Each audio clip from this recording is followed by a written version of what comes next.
Hey everyone, welcome to the Heath Street Minute. 1 minute of knowledge coming at you. This week I am over the moon because we're talking about the rocket science behind dust collection. Now it's been a minute since we talked about CFM and HP, but get ecstatic because we're talking about static pressure loss. Static pressure loss is a measurement of how much force is being exerted onto a particle of fluid from all directions. In our case, the air is our fluid, and the force is coming in the form of resistance, and it's coming directly from our ductwork.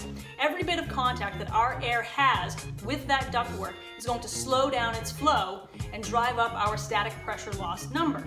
Now, if you add in some 45 and 90 degree angles to your ductwork, you're going to slow down that airflow even more and drive that number back up. So, figuring this number out ahead of time is going to be one of two key figures that you need to determine how big of a system you really need.